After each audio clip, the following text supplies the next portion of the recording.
Yo, what is up guys? Welcome back to yet another Destiny 2 video, and today we are going through every single one of the quest steps for the Xenophage exotic machine gun, which just came out today. This is going to be a quick and simple guide for those of you who may be having troubles on certain quest steps. This personally took me and my fire team about 5 hours, but honestly, if you follow these quest steps, this shouldn't take you longer than an hour and a half. The reason being is because we are stuck on the puzzles, and that's by far the hardest part of this entire quest line. So to kickstart things, you don't need any prerequisites whatsoever from what I'm being told. All you need to do is fly into Harbor's Sorrow and then follow in my footsteps. You're then going to get to a location that's very familiar. This is where Eris usually chills, and there's going to be 4 statues, 2 on each side of the room. All you have to do is light it up in the order that I light it up. I don't know if this is the correct or fastest order, but it works, and that is all that matters. Go ahead and light up the first one on the left, then the second one on the left, and then the first one on the right, and then the second one on the right hand side. Lighting it up in this order will activate a chest, and that is going to give you the very first step of the quest line and kickstart this really cool exotic quest line.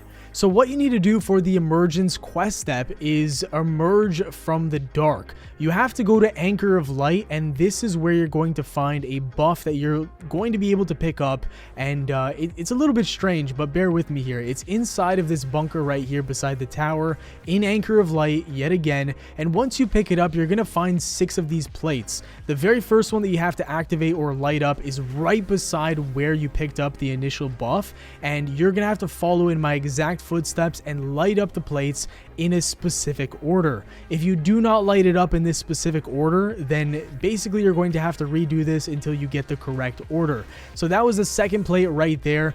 Basically, when you get the correct one, it's going to say your path is brighter, and that's how you know you're doing it correctly. The torchbearer buff that you have is also going to get extended, and that's how you know you're doing it correctly. If you do mess up and for some reason somehow you select one of the wrong plates in the wrong order, then basically your buff will go away, and it'll say something along the lines of your path's getting further or something along those lines. So this next one over here, which is the 4th plate, is located inside of this tower. I was a bit lost here at first because it's in a pretty good hidden spot, but you just want to drop down a little bit and you can light your path on that plate right there.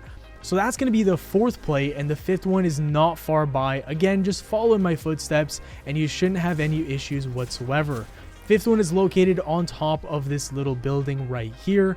You just want to go ahead and light your path on that, and then all you have left is 1 more to light up, and then you'll be done with this specific quest line. The final one is, and so sorry, not the quest line, but this part of the quest. So light up this final one right here, and you're going to get a message in the corner that says you are ready to emerge from the dark. What you then want to do is make your way back to where you kind of picked up the charge to begin with, the torchbearer charge, and you're going to notice this thing right there in the middle of this area. Go ahead and interact with it, and that is going to give you the next step of the quest line called Pathfinder. So this was the part of the quest line that a lot of teams were stuck on for hours, and I'm being serious, hours. Now what I want you guys to do is completely disregard the footage in the background and don't follow along with the codes that I am inputting.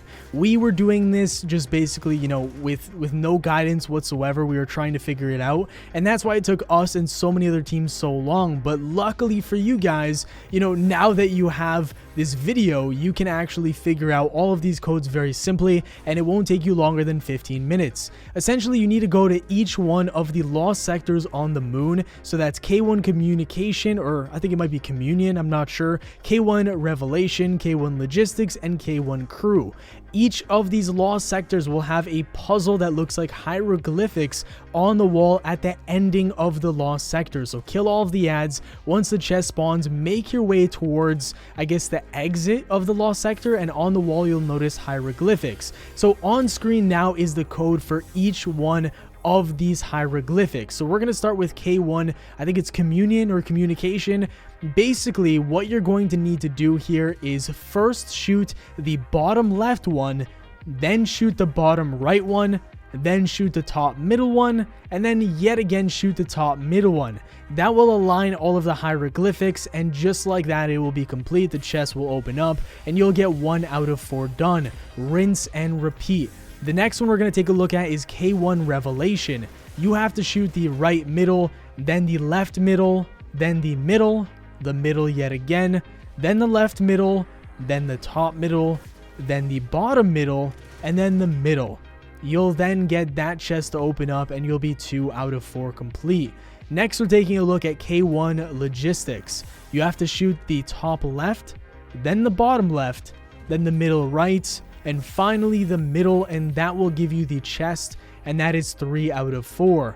For the final one, K1 Crew, you're going to have to shoot the top right, the middle left, the middle, the bottom middle, bottom right, and then bottom middle, and that will give you the chest. And that's 4 out of 4. You'll be done with this specific quest step. This was the hardest and longest ones for a lot of teams because nobody had the codes and we were basically going in blind trying to figure it out.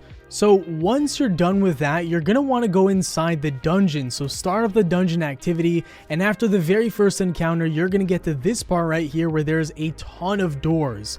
The correct door that you're going to have to go into and search for the next quest step is at the very top, 3 doors to the left. So I'm going to go ahead and pick it up here, and I'm going to jump outside the door so you guys can see exactly where I'm at.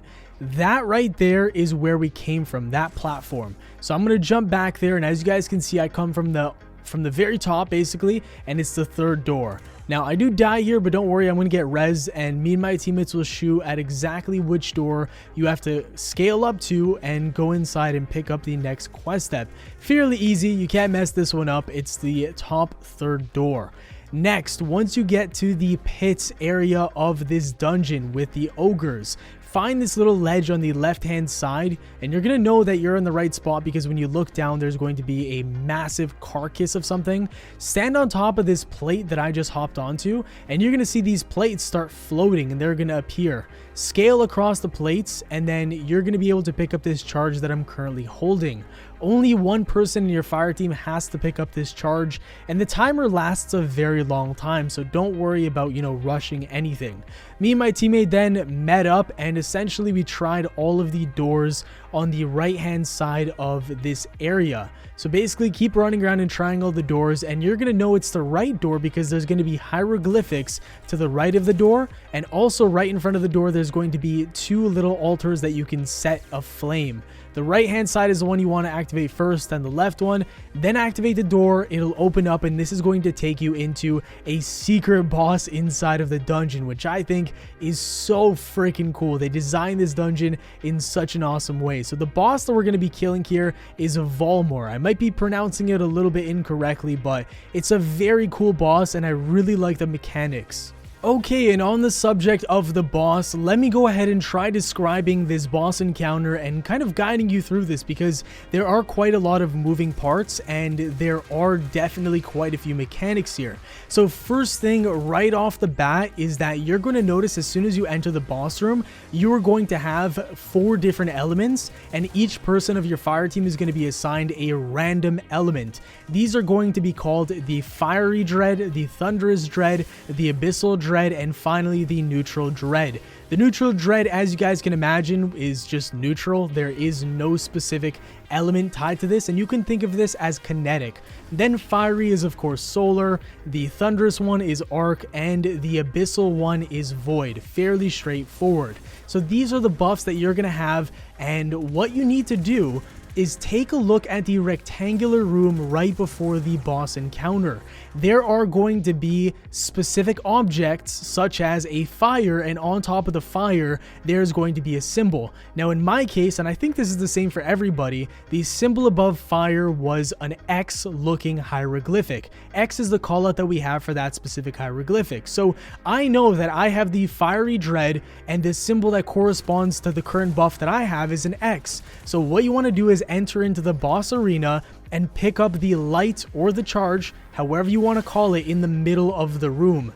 Then I have to look around the room with the charge or the light and ignite or light the path that is on the ground. You're going to know this because there's going to be a symbol that corresponds to your element. So since I have the Fiery Dread, and I know that the X hieroglyphic matches my element, I'm going to scour the map for the X hieroglyphic, and then I'm going to light the path. Then I'm going to get about a 20 to 30 second buff where I can damage the boss with the specific element that I have. Mine was fiery to start things off, so I could only do solar damage to the boss. Unfortunately, I didn't have any solar weapons on, meaning that I kind of got screwed over and I couldn't do any damage to the boss. But then once the buff runs out, it gives you another random element, and then you basically rinse and repeat the entire thing, and all of your teammates are doing this at the same time. It's really not difficult whatsoever. The enemies aren't that challenging. All it really comes down to is knowing the mechanics, and as long as you know that your specific buff is linked to a hieroglyphic and you have to dunk your specific light onto the path, then you can do damage to the boss. You're good. There's nothing else that you have to really worry about. The boss will dive within like 3 or 4 charges or dunks on the path, and then you'll be done with this quest step. After this is done, all you need to do is return to Eris Morn, and ta-da, ladies and gentlemen, you are done with the exotic quest line. You're gonna get yourself the Xenophage machine gun, and this thing is honestly pretty damn badass. It fires very quickly for a hard-hitting machine gun, and in PvP it's quite strange. You only get 3 or 4 bullets on heavy pickup, but you can't one-shot body somebody. So I think this weapon's gonna be a lot more tailored for PvE rather than PvP, but we're just gonna have to wait and see. So that is it for the video though, guys. Thank you all so much for watching. I really do appreciate it. If you enjoyed this video, if it helped you out, a like rating would be very much appreciated. Subscribe for more daily Destiny 2 content. Have yourselves a great day, and I'll see you all later. Peace.